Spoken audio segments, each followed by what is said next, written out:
We're going to try this again, guys. We're taking this upper ball joint. We want to remove the stud out of the knuckle. We don't want to hammer on it or damage it. We don't want to pry on it. We don't want to damage the boot.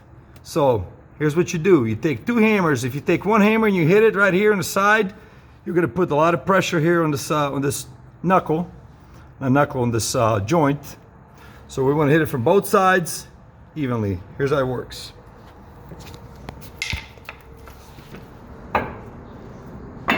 Leave the nut on there so it doesn't jump off. And here we go.